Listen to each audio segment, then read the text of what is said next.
Hello and welcome to Digital Transformation and AI for Humans with your host, Emi.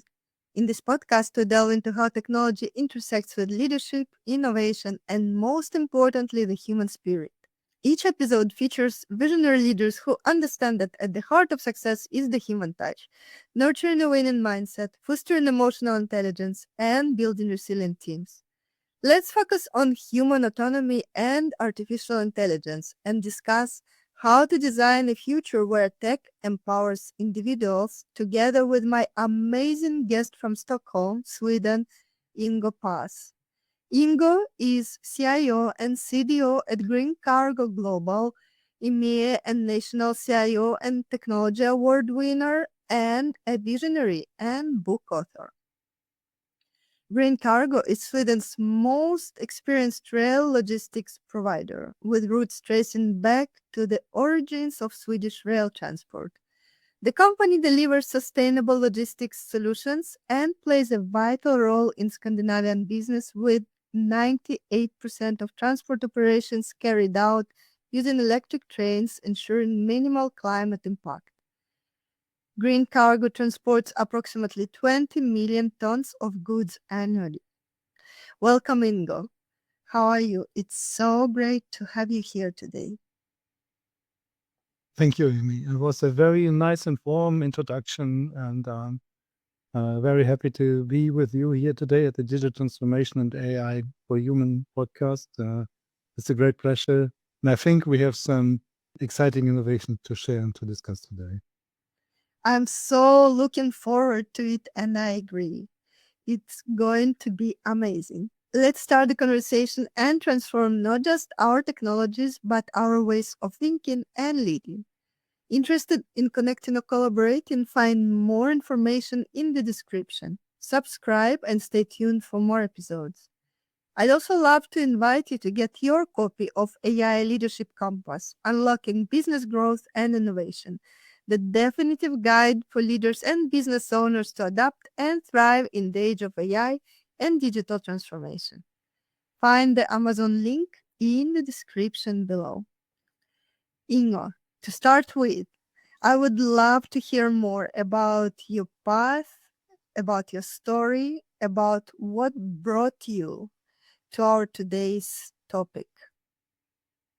I think a very interesting life, and it's probably stuff that I've said before, but dominated by the experience of meeting exciting people, people with innovation, with skills and knowledge that I had the great advantage of learning from. And but also lots of opportunities, so decisions to be made on during that journey to turn left or turn right and open the door or not open the door. And in total, I actually did not plan to live in Sweden, but I came to Sweden with my job there, and I was working in my career, and suddenly that turned out to be my new home place. So these are things in life that happen, and it's about making decisions and also taking the opportunities that are along the way, and appreciating the kind of choices you can make in life. Sounds very wise. Ingo, your new book, Empowering Human Autonomy, Easing the Burden of Severe Disabilities with Humanistic Assistive Technologies, presents a transformative vision for empowering individuals with severe disabilities. How do you see AI and digital assistive technologies fundamentally redefining human autonomy in ways we've never seen before? What are the biggest breakthroughs on the horizon? Thank you. Yeah, this is true. I'm working on a new book project, and the book is called Empowering Human Autonomy. It's going to be available on Amazon, but I think I'd better explain the story why I'm writing and authoring this book. And it all goes back to the 1st of October 2022. That was the day when my sons were born. So I'm having twins. We are parents of two twins, 22 years old now. While the first one was actually facing some real struggles, and without knowing what it was until I think late 2019, we got the diagnosis that is a very unknown and severe disability with complex problems. So 1 in 80 million is probably living with this diagnosis, so it's quite unusual. And that has changed my life and the life of my family profoundly. Being confronted with a situation that you cannot prepare for, which is a deep experience, one of the deepest experiences I've ever made, if not the deepest experience. Not being able to understand and change the situation, but being confronted with something that will last forever is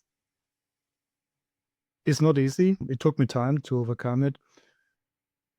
And I learned that while we are living in the age of technology, there is very little technology that is actually available to empower individuals with complex disabilities to increase their ability in terms of, making decisions or impacting situations or steering things or just collaborating or communicating, because of these technologies do not exist. So my vision and my mission in life became to use my learnings from being a technology executive, just recently working with Green Cargo, the rail transportation company that you so wonderfully introduced, and taking most of the learnings from the last 5.5 years in terms of applying technologies for business to look at those technologies differently.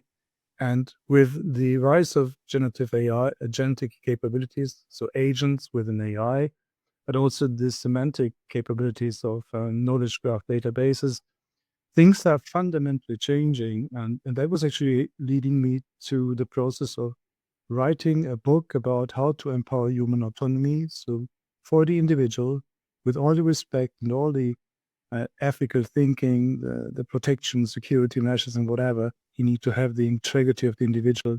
But allowing technologies to empower human autonomy and to ease the burden of severe disabilities with humanistic assisted technologies. So this is a book project I'm working with, and it's a very visionary approach, and I think it will help to empower individuals significantly.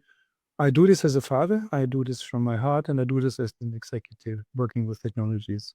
And I'm very thankful for being in that situation, that while I'm faced with a long life problem, and my son especially faced with a long life problem that is impossible to resolve, I now finding ways to at least improve this. And while doing it for my son, it will also be very important for his twin brother, because one day I will not be there anymore. And who will going to continue fighting for my son, that he will always have the best services, that people will love him, that people will do the best for him when I and my wife, when we are not here anymore to do that, when we are not here anymore to support him, we are not here to be the caregivers every day.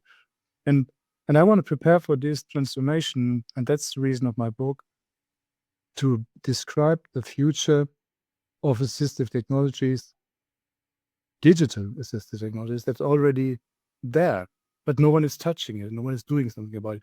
And it's such a complex thing, from understanding the problem to solving it and then scaling it globally. I decided to write a book rather than building a company, because I don't have the time to build a company, so I want others to do that. And if I can be part of that, that's fine, but I want to inspire with the book. That's the main thing. It is my mission in life. Thank you so much for sharing your life story. It's really tough situation. You are a very strong and very wise person going through it by creating something what can enable not only your family and your son, but also so many others all over the world. And you are using everything you have in your toolbox and dedicate your lifetime to resolve this problem as much as you can. So I admire you. This is amazing that you wrote this book and that there is a solution. through those technologies, which is so close. And as you mentioned, probably already existing and just needs the implementation in the right way. With AI advancing rapidly, there is always the risk of over-automation. How can we design assistive AI solutions that maximize autonomy for individuals with disabilities while ensuring human control, adaptability, and ethical responsibility remain at the core? This is a very fundamental question. While working with the concept, I've invested a lot of time and energy into the research and also the learning about, the individual. I can reflect on this from 22 years experience with my son never being able to say a word and communicate in this way, but just, interpreting a situation. So integrity is extremely important. I appreciate the situation of everyone, and everyone is different. And there is no standard that we would like to achieve. But it is about the question of data protection, the ethical AI. It's about the adaptability to the individual and the ability to give everyone the choice to define his or her level of autonomy and use the tools in a toolbox to get where they want to be. Sometimes they can make those decisions, sometimes someone else needs to make those decisions, but it should be as individual as possible. And it also is important to be respectful with the integrity of individuals. Integrity is not something you should never ever compromise. And then there comes the question of security and safety. So security is the cybersecurity question and the security of the data and your personal information and whatever is important for the individual. While safety is to protect and to avoid the individual to experience incidents caused by technology and severe problems or worse situations. So safety is a very important issue, especially as we see the rise of robotics and the rise of these kind of technologies coming closer to households. So this is a question of years before these technologies will come.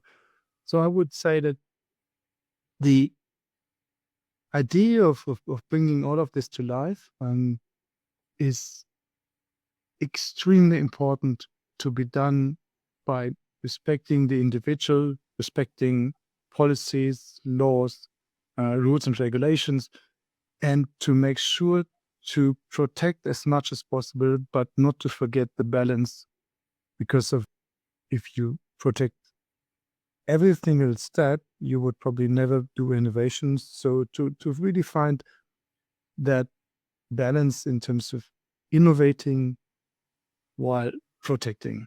And this is the kind of difficult approach, but the book will guide the reader through this and will explain how these kind of thoughts will be applied in practice when implementing it. And I think that, if I would just, summarize it with the ethical safeguards and the regulatory compliance and these kind of human-centered adaptability in the context of what I'm describing in my book, I think that we can develop assistive technologies that can empower individuals with complex disabilities, and we can do this by, I think, maintaining the highest possible standards of privacy, security, safety, and inclusivity. So this is kind of my promise and the message from my book. Would that make sense to you, Emi? I love how you just highlighted what really matters in such a clear way, because it is so important. It is crucial in order to move forward in a sustainable way, to build something that can really create the human-centric future. I know that you challenge fragmented approaches to assistive tech and advocate for a more scalable and humanistic system. What does that look like in practice? Can you share an example of a company or initiative that is successfully integrating these principles? Yeah, being an advocate for a future of assistive technologies or digital assistive technologies, where we're talking about a holistic approach to technology that we do not have today, meaning that it's all going to be very new and it's all going to be very different and challenging, because there would no one be out there who says, I'm the one being responsible now to invest. So difficult to find these organizations, people or investors or, practitioners who would really want to do something about it.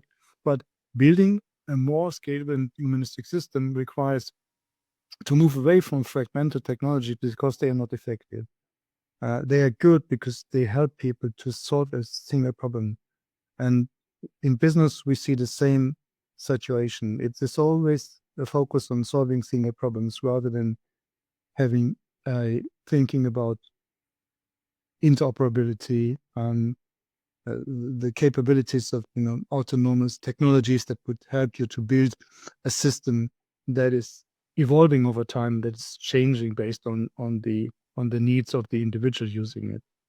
So fragmented technologies are a major problem today because they do not allow to scale. There are so many good technologies, but the idea is to rethink that situation and create a holistic perspective on technologies while embedding those single technologies if possible. And that is also described quite intensively in the book and explaining, what would that be, the technologies that could be integrated, and what would it be when it comes to the technologies would be needed to build this kind of digital assistive future. There are very few, if there are, companies doing it. But even if you think holistic and you make holistic smaller, you will find companies thinking in that direction and working in this direction and doing extraordinary good stuff. It's like impressive what you see the moment you start thinking more holistically rather than being just, focused on solving one single problem. The Scott Morgan Foundation is such a initiative. I think it's financed by Lenovo.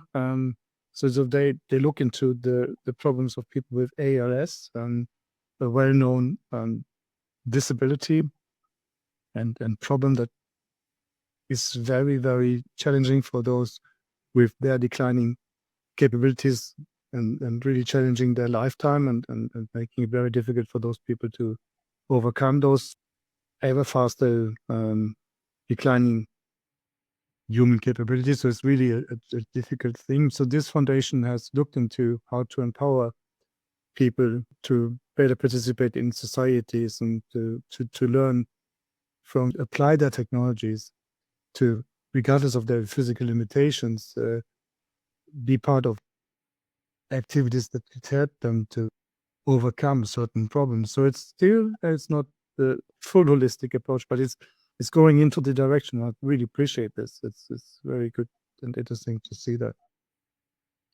It's great to hear that even though there are not so many examples in the world, but still there are, and you are in the position of the trailblazer in this area and you are creating the future. You are the role model for so many others, and it is amazing that today you are sharing your experience and your wisdom this way. Ingo, one of the most intriguing parts of your book is the discussion on digital foundational infrastructures, digital twins, and emerging AI-human interfaces. How do you see these technologies evolving over the next 5 years? What are the most promising yet realistic advancements we should be preparing for? Yeah, this question now really, and I hope so, engages the community of people listening, how the technology looks like we would like to implement to solve the problems of people with these complex disabilities. So I start with explaining the infrastructure, right? I try to make it as easy as possible to explain. So there's a horizontal layer and there's a vertical layer.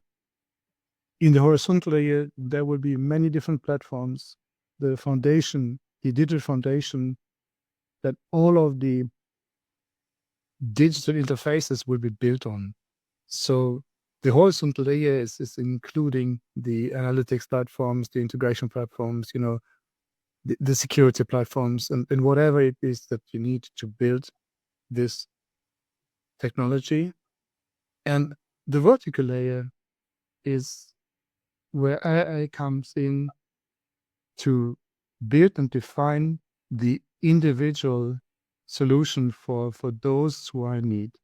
So the idea and the vision is that every individual will have a digital twin, a person digital twin, and connected agents to the digital twin that are collaborating with different roles.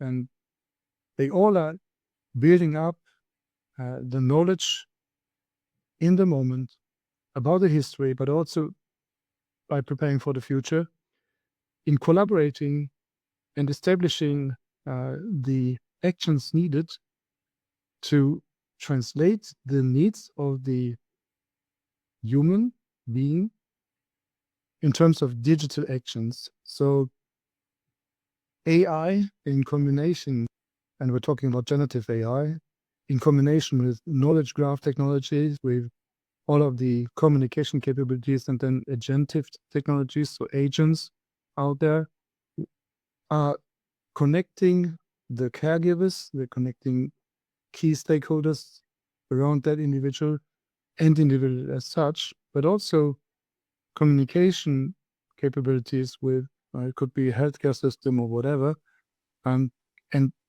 establishing that closed ecosystem around the person with complex disabilities. So, and the system is measuring biological data from biosensors, and it could be possible to interpret. And I've written about 10 big use cases that are describing the implication of my technology in my book. So they could, use the data from sensors and interpret this and translate this, that the person needs to go to the restroom, and the person would never be able to say that. So instead of being 100% depending on the eye person, or that someone is choosing the right time, the system could translate that into a communication and activity where the agents will receive the information and turn it into actions and talk to someone, send a text message or do whatever, but make sure the act of going to the bathroom will happen in good time. So I have hundreds of these examples, and this was just a very simple example to just, explain it. And it will include communication. It will do so much more. So the technology is the foundation. It's the horizontal layer with all of the hardcore technology that you need, the platforms. And then there will be very many digital twins for each individual participating in the future of a humanistic technology approach. So the horizontal layer is the infrastructure, while the vertical layer is the layer with the digital twins and digital agents. And I think, this is, with a few words, explaining how that will happen in the coming years. We already see semantic capabilities, which is knowledge graph technology, generative capabilities coming from LLM models, large language models. We see agentic capabilities. These are the ones that are enabling autonomous operations. They do this through digital agents. We also see agentive, not just agentic, agentive representatives or capabilities, referring to the digital agent's characteristics, and actually help to make these agents to work in the digital ecosystems and executing functions with minimal human intervention. So it's a complex technology, but once it is in place, you can integrate a lot of existing today's assistive technologies and also commodity technologies at home, like sensor technologies. You can integrate speech systems, you can integrate sensors for light and temperature regulation and these kind of things. So you can certainly create that ecosystem around people and use that data to help improving their life quality. I'm sure this is going to work, but it will take a few weeks to get it done, Emi. That was my estimation, at least.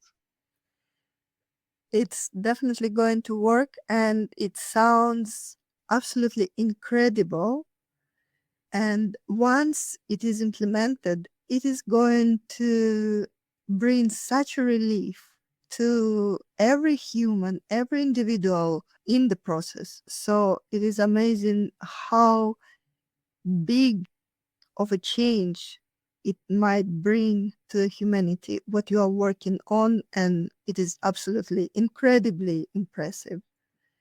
Despite groundbreaking technological advances, adoption and accessibility remain key challenges. What do business leaders, policymakers, and tech innovators need to do today to ensure affordable, scalable, and ethical digital assistive technologies become a reality for many? What a good question, and so difficult to answer. The thing is that we are living in a world where policies are becoming more and more important, while they play a vital role in helping us to deal with new technologies. At the same time, there is a risk that innovation will not happen because we are overreacting to those policies. So I personally think that when you look at the situation of someone with a very complex disability and you are extremely limited and you can improve that situation significantly, but then you find out that policies will not allow that and you would still stay there by knowing that it would be possible. So maybe there needs to be a balance between the strictness of policies and what the technology should be allowed to do. And that is a quite difficult and sensitive thing. But I'm sure that with policymakers thinking about regulatory frameworks for inclusion and trust, they might be better prepared for setting the boundaries so that technology is not stopping us from doing innovation, doing good, by making sure that the good stuff is done well. So it's a quite big challenge. They need to enable funding, and they need to help us with public-private collaborations. Bringing the people from research from different industries, investors, and technology experts together, big tech companies, whatever it is. So this is going to be a quite important act that requires collaboration. And the ethical parts, from a policymaker point of view, should be developed while evolving the solution rather than setting the total framework and then defining what the solution maximum could be, as learning in that process would help to better balance those frameworks and make sure that the regulations inspire and help rather than just protecting improvements that are absolutely necessary. And I need to say that because people should not misunderstand me. It is not my intention to open up. It is my intention to really make sure that these regulations are there, that they are applied, but that when we define those regulations, they make a lot of sense and they help us to improve rather than they stop us from improving. And I believe that when you look at the innovation that comes with this platform, it will make digital assistive technologies affordable because they will be available on a mobile phone. You have to have sensor technologies, you have to have connectivities, you have to build a lot of stuff around. But the main stuff will happen on the phone. So it is going to be affordable. And then you make it also accessible. And you make it also, and that's quite important, scalable. Because you want to make it available to very many people, and you want to make sure that when you solve a problem, you learn how to solve more problems, because that is the scalability aspect of that technology. So I think that by aligning your business innovation, the kind of thinking that needs to take place to build such a technology, policy activities and technological advancements, these stakeholders need to collaboratively work on them, and that can help to empower the autonomy for millions of people worldwide, I think.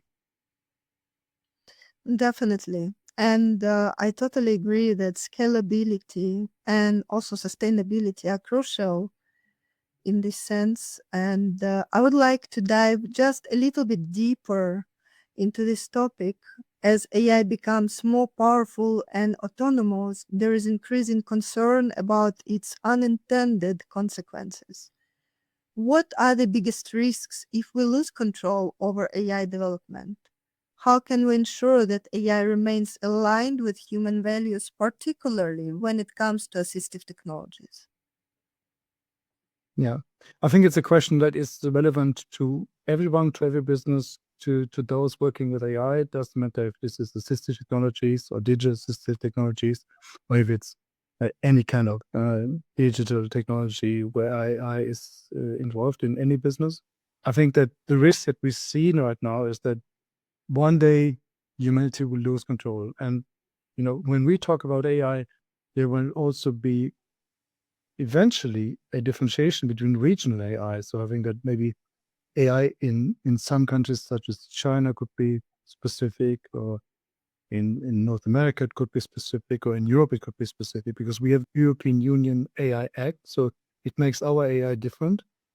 This is a geopolitical thing, and therefore a regional differentiation that we're going to see in AI. And as I'm now living in Europe and in Sweden, specifically Stockholm, so I think that the control that we should not lose is probably a control that we never really had, because of the systems have continuously developed.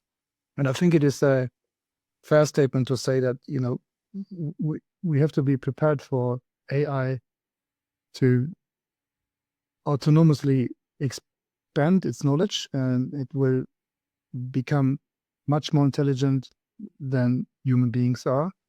It will not take a long time until we reach that point.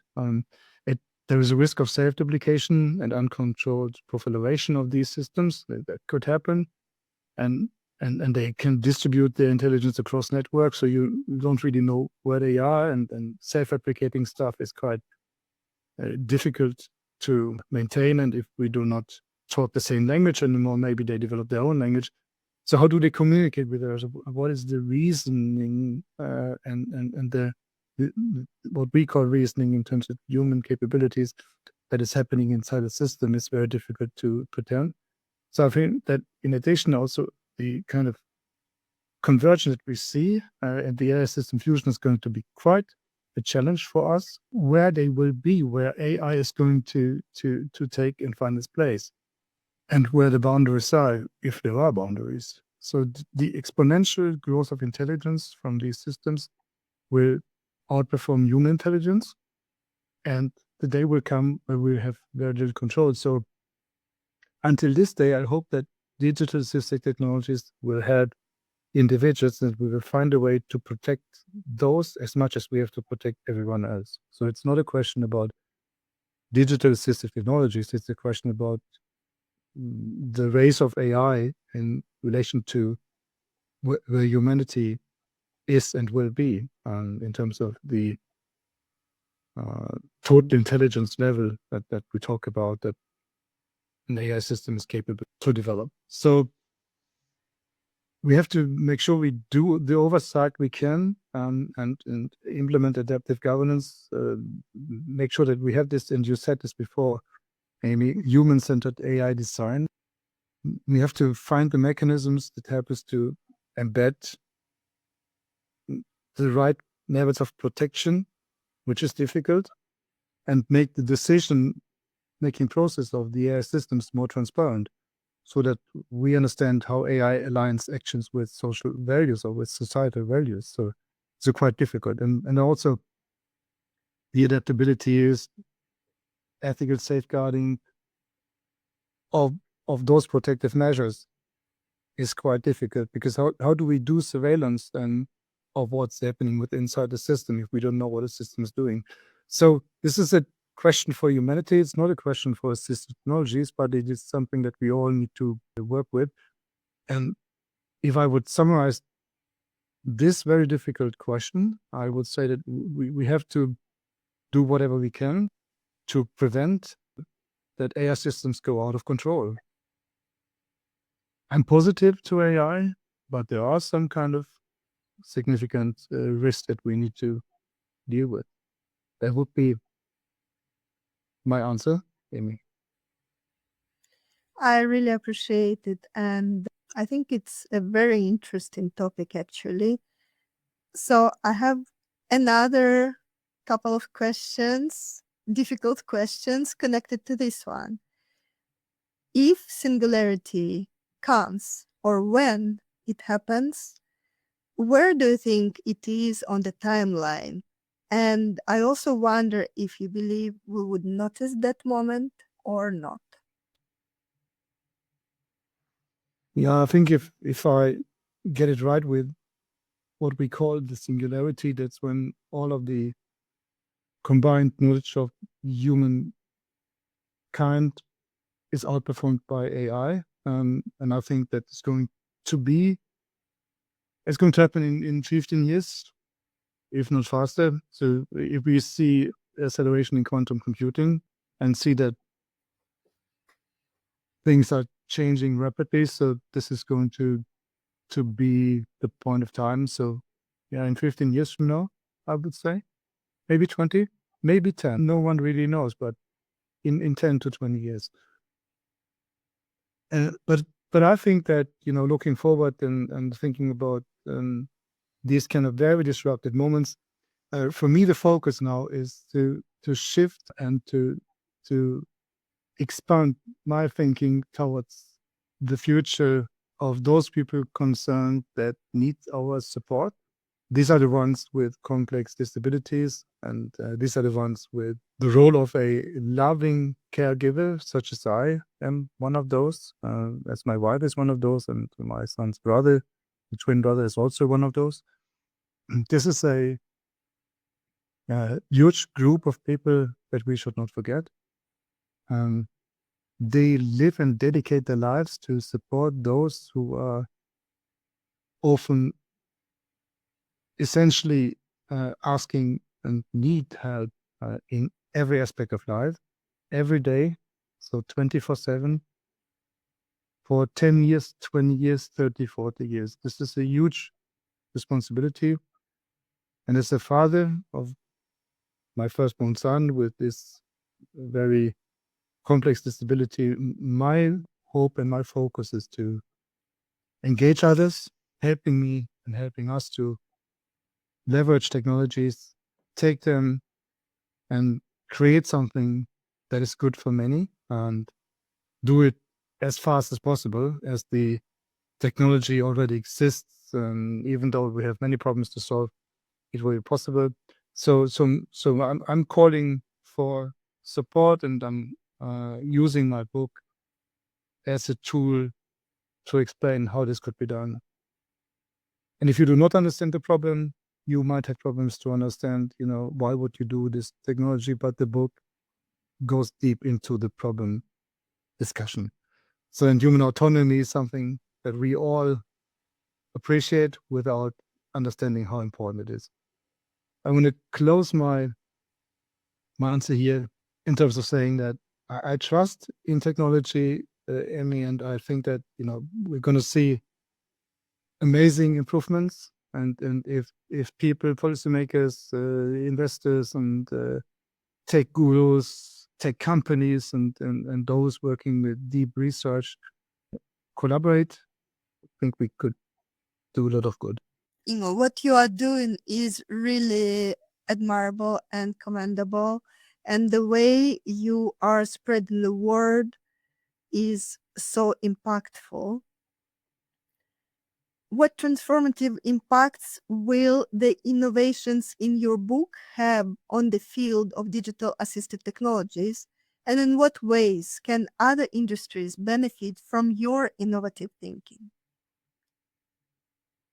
Two very good questions. I think the first one is that the technology, I would not do a deep dive into technology here, but would give individuals the opportunity to evolve and to find areas where they can do things they have never been able to do before. And that is about the cognitive capabilities, increasing opportunities of the human individual to collaborate and share and communicate.